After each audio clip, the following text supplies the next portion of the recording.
শুভ ষষ্ঠী সকলকে। তো দেখতে দেখতে দেখলে ষষ্ঠীও চলে এলো, মানে পুজো আসছে আসছে ভাবা যায় আজকে ষষ্ঠী হয়ে গেল। তো পুজো আসছে আসছেই ভালো, এসে গেলে না কদিনের ব্যাপার, পুজো চলেও যায়। এমনিতেই পুজো চলে গেলে তো বাঙালিদের একটা মন খারাপের ব্যাপার থেকেই থাকে। তো আজকে আবার শরীরটা একটু মানে গলাটা ধরে আছে, হয়তো তোমাদের গলার শুনেই বুঝতে পারছো একটু প্রবলেম হতে পারে শুনতে।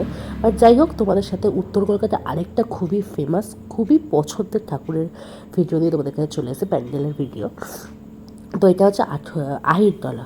তো আহিরতলা কুমোরটুলি ফুমোরটুলি যারা দেখতে আসে তারা তো আহিরতলা কখনোই মিস করো না। আহিরতলার ঠাকুর প্রত্যেকবারই খুবই ভালো হয়। তো এখানে ওই কুমোরটুলি এরিয়াটাকে খুব ভালো করে তুলে ধরার চেষ্টা করেছে, মানে ওই কুমোরটুলি এরিয়ার পাশে যে পাঠুরিয়া ঘাটা, তারপর নিমতলা, তারপর ভূতনাথ যেগুলো আছে সব কিছুই কিন্তু ফুটিয়ে তোলার চেষ্টা করেছে। তো ধীরে ধীরে তোমরা অনেক কিছুই দেখতে পারবে, মানে এর পাশাপাশি যে ছোটো ছোটো বাড়ি ফাড়ি রয়েছে, কারণ ওখানকার দিনে পুরোনো যে রিক্সা, সেই রিক্সাটা তোমরা প্রথমেই দেখতে পাচ্ছ। তারপর লেটার বক্স, সেই লেটার বক্স দেখতে পাচ্ছ, ওপরে দেখতে পাচ্ছ ঢাক বাজাচ্ছে। তারপর মানে কাজ তো অসাধারণ সুন্দর, সেটা আলাদা করে কিছু বলার নেই। তো এই চত্বরে যেসব দোকান ফোকানগুলো আছে, সেই দোকানের নাম ফাম তোমরা কিন্তু সব কিছুই নোটিস করতে পারবে।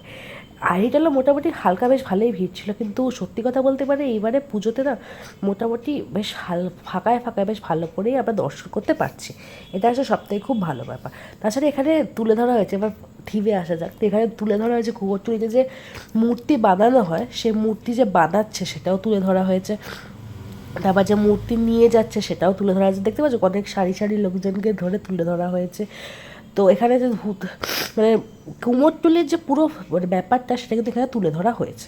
আর এখানে তোমরা দেখতে পারবে যে কুমোরটুলিতে দেখো, বললাম না যেখানে সব যে দোকানপাটগুলো সেগুলোর সব নাম তোমরা পাবে, সেখানে যে দোকানপাটগুলো সেগুলোকে দেখিয়ে দেওয়া আছে। পুরোনো দিনের বাড়ি, তোমাদের প্রথমেই বলেছিলাম যে পুরোনো দিনের বাড়িগুলোও কিন্তু তুলে ধরা হয়েছে, মানে রিক্সা থেকেই শুরু হয়েছে।